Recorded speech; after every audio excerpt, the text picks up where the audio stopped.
All right, I hope that you have had a chance to read through the textbook here a little bit first. Graphing of quadratics. A quadratic is just an equation of degree 2. This form is called standard form, although your book doesn't say that. It is, in fact, standard form. The graph of a quadratic is a parabola. If the A is positive, it points up, and if the A is negative, then it's going to point down.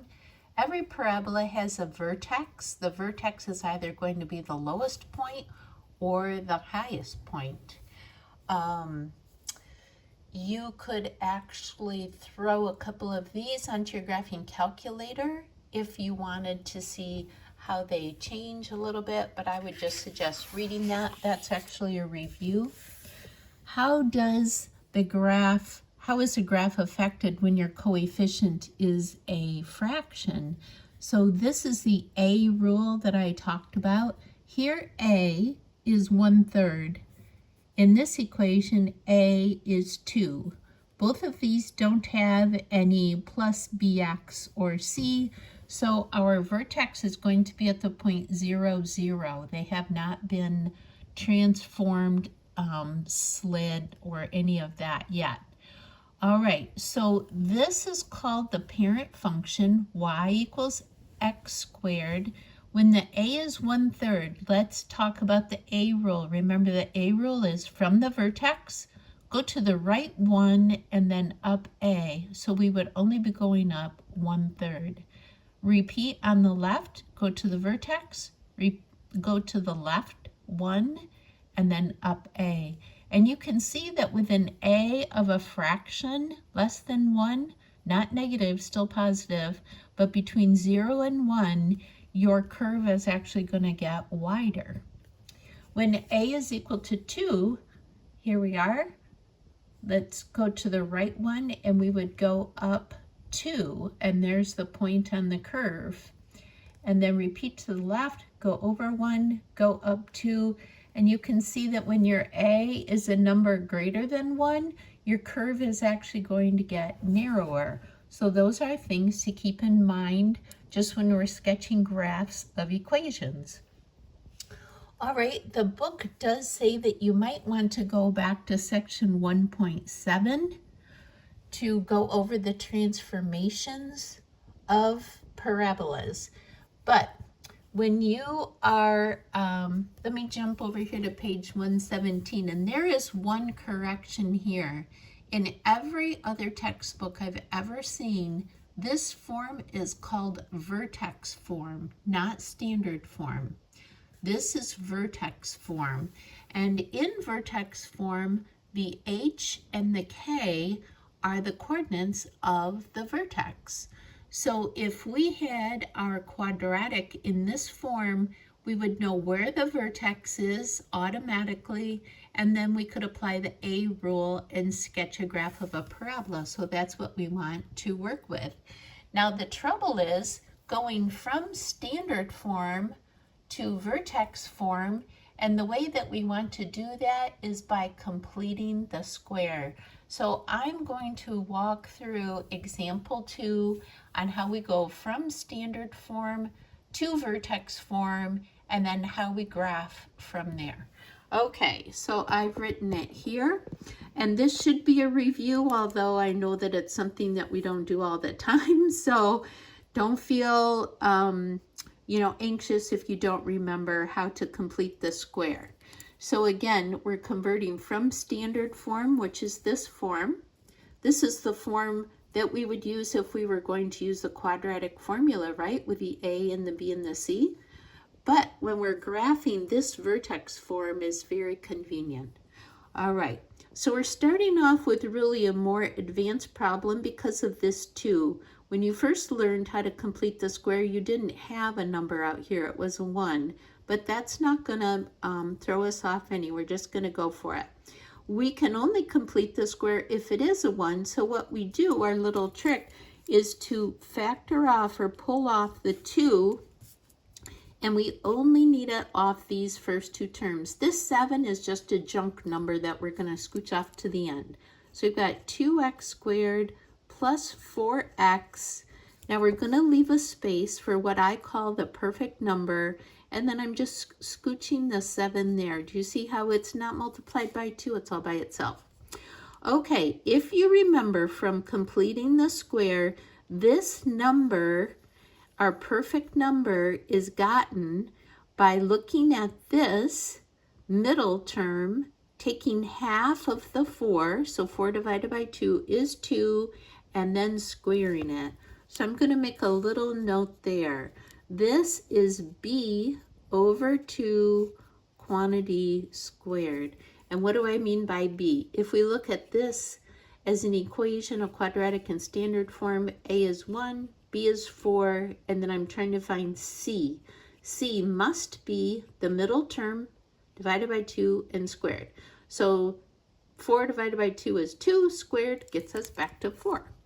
So I'm going to add a 4 inside the parentheses. Well, you know that I can't willy-nilly just be adding things on one side of an equation.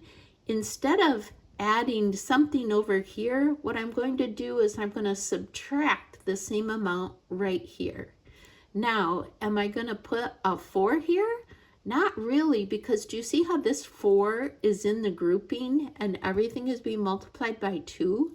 So in essence, when I put a 4 here, I'm really loading this side of the equation by 8.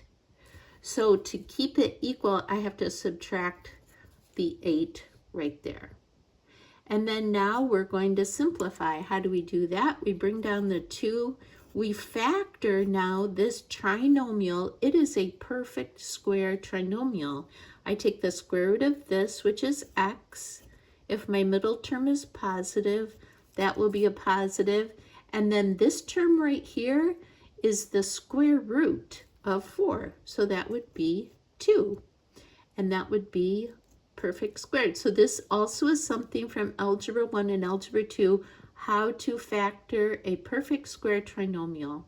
And if you want to test it, go ahead and write out x plus 2 times x plus 2, and you'll see that when you FOIL that out, you get this trinomial. And then simply combine these two numbers. 7 minus 8 would be minus 1.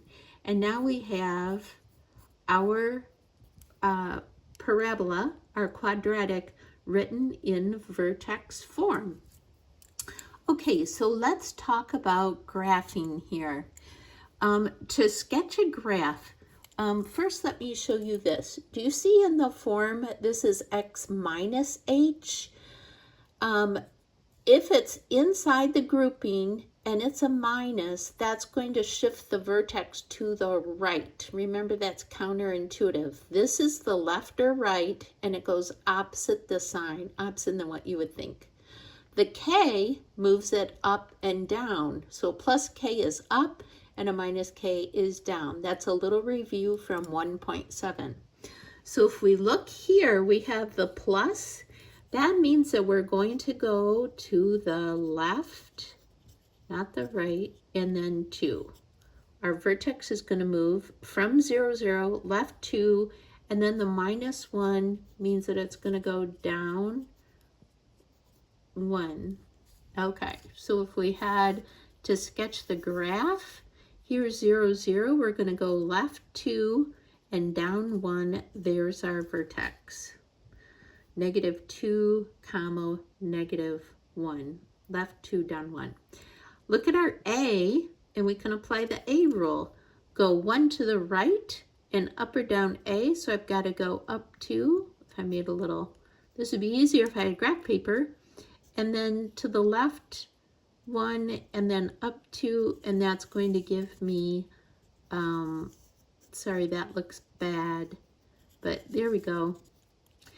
Now, going back to the original, and this is from Algebra 2, do you remember the C is the y-intercept?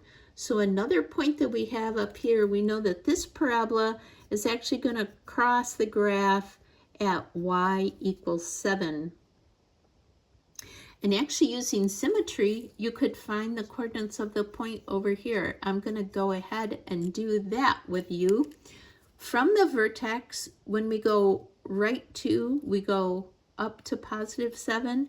So if I went left 2, let me see, I'm already at negative 2, negative 3. This would be negative 4. And then this point would be 7. So this point is, whoops, negative 4 comma 7. This point is 0 comma 7. And we know the coordinates of this point. This was negative 1, 1. And then this point would be from negative 2, negative 3, 1.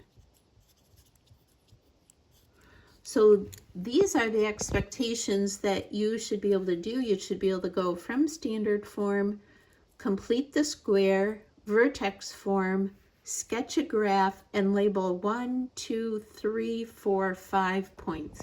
I didn't actually label this point, but I can. That's negative 2, negative 1. That's our vertex. All right. I hope that this helped. If you want further examples, I'm going to grab another one and do that for you.